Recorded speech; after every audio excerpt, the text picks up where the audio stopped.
Hi friends, इस today study centre में आपका स्वागत है।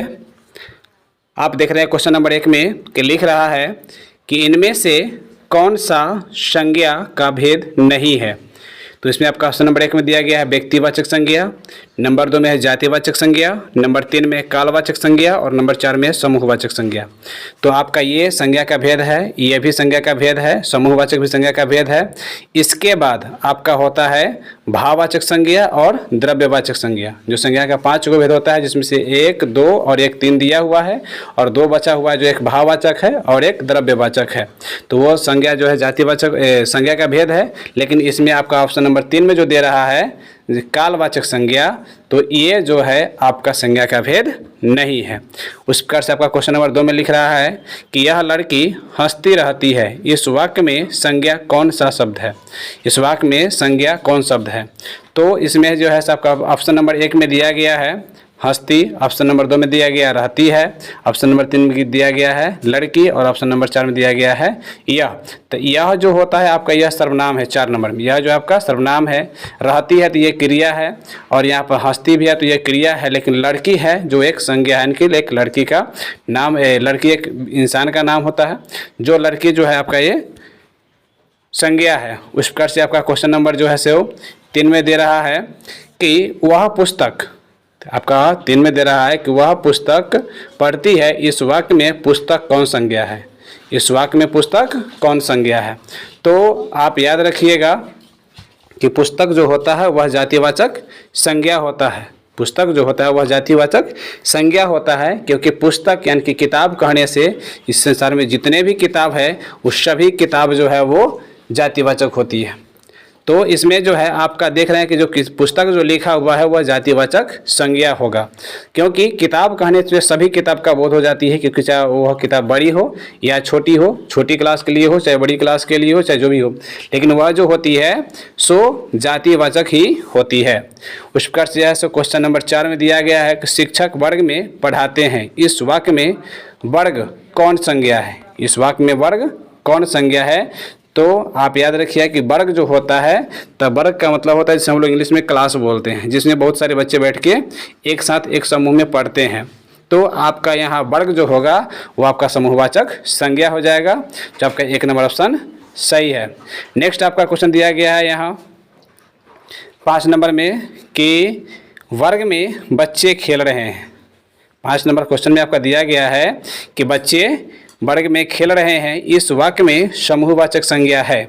मतलब इसमें इस वर्ग में इस सेंटेंस में जैसे वाक्य में समूहवाचक संज्ञा कौन है सो बताना है। तो बच्चे हैं तो बच्चे तो नहीं होगा बच्चे, क्योंकि बच्चा कहने से लड़का हो चाहे लड़की दोनों का बोध होती है, तो वह जातिवाचक संज्ञा में हो जाएगा। खेल है आपका तो वह जो है मतलब क्रिया हो जाएगा। रहे हैं तो भी आपका सहायक क्रिया हो जाएगा। लेकिन आपका ऑप्शन नंबर 4 में जो दिया गया है वर्ग, वह जो है से आपका हो जाएगा समूहवाचक संज्ञा। उस प्रकार से आपका जो है ऑप्शन नंबर 4 सही हो जाएगा। नेक्स्ट क्वेश्चन है 6 नंबर में कि मेरे पिताजी एक डॉक्टर हैं। मेरे पिताजी एक डॉक्टर हैं। इस वाक्य में कौन जातिवाचक संज्ञा है? तो आप याद रखिएगा कि मेरे पिताजी उसके बाद है ऑप्शन नंबर 2 में कह रहा है डॉक्टर, ऑप्शन नंबर 3 में कह रहा है पिता और डॉक्टर दोनों, और ऑप्शन नंबर 4 में कहता है इनमें से कोई नहीं। तो आपका जो है पिताजी भी कहने से मतलब कि सभी पिता का बोध होती है, और डॉक्टर भी कहने से सभी डॉक्टर का बोध होती है। लेकिन हाँ, पिताजी का नाम लिया जाए तो वो जो है अलग हो जाते हैं, या डॉक्टर का नाम लिया जाए तो वो नाम से अलग हो जाते हैं। तो आपका ऑप्शन नंबर जो है 3 सही हो जाएगा, जो पिता और डॉक्टर जो दोनों को बोल रहा है तो आपका ऑप्शन नंबर जो 3 है वो सही हो जाएगा। उसी प्रकार से आपका ऑप्शन क्वेश्चन नंबर 7 में बोल रहा है कि मुझे 1 गिलास दूध दो। इस वाक्य में द्रव्यवाचक संज्ञा कौन है? तो याद रखिएगा कि दूध को हम लोग गिनती नहीं कर सकते, गिलास को गिन सकते हैं। मुझे तो जो है मतलब कि सर्वनाम है और ये वाक्य है तो ये कुछ नहीं है, मतलब कि अभी जो है शब्द है। लेकिन यहाँ आपका जो दूध लिखा हुआ है तो दूध को हम लोग गिनती नहीं कर सकते हैं, उसको लीटर से माप सकते हैं, वजन कर सकते हैं। इसलिए मेरा दूध जो है वो द्रव्यवाचक संज्ञा हो जाएगा, जो आपका ऑप्शन नंबर 2 सही हो जाएगा।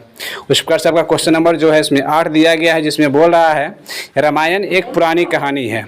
रामायण एक पुरानी कहानी है, इस वाक्य में व्यक्तिवाचक संज्ञा है। इसमें व्यक्तिवाचक संज्ञा पूछा जा रहा है, तो ये पुरानी नहीं होगा आपका। ऑप्शन नंबर 2 में कहानी भी नहीं होगा। ऑप्शन नंबर 4 में इनमें से कोई नहीं बोला, लेकिन आपका रामायण जो है वह एक व्यक्तिवाचक संज्ञा है, क्योंकि इस संसार में रामायण केवल एक ही लिखा गया है जो एक कहानी है, और ऐसा रामायण फिर दोबारा कहीं नहीं लिखा गया है। इसलिए ऑप्शन नंबर 2 आपका व्यक्तिवाचक संज्ञा हो जाएगा, जो ये ऑप्शन आपका सही है।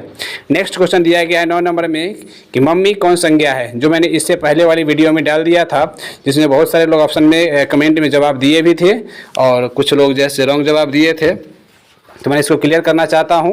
क्वेश्चन नंबर 9 को, जिसमें पूछ रहा है कि मम्मी कौन संज्ञा है, तो मम्मी जो होती है वह जातिवाचक संज्ञा होती है, क्योंकि माता कहने से जो भी माताएं होती है, चाहे वो भगवान हो चाहे कुछ भी हो, सभी माताएं का बोध हो जाती है। इसलिए माता जो होती है वो आपका जातिवाचक संज्ञा होगा, जब आपका ऑप्शन नंबर 2 सही हो जाएगा। नेक्स्ट क्वेश्चन आपका दिया गया है 10 नंबर में कि वह आदमी बूढ़ा है, वह आदमी बूढ़ा है, इस वाक्य में कौन भाववाचक संज्ञा है। तो इसमें लिखा हुआ है आदमी, तो हम लोग आदमी को देख सकते हैं, गिन सकते हैं, माप सकते हैं, उसको बात कर सकते हैं। उसके बाद से कौन है, तो कौन ही तो प्रश्नवाचक सर्वनाम हो गया। लेकिन यहाँ बूढ़ा जो होता है तो कोई किसी का बुढ़ापा को देख नहीं सकता है, कि इसलिए ये बूढ़ा जो है आपका ऑप्शन नंबर 3 वह भाववाचक संज्ञा हो जाएगा। धन्यवाद।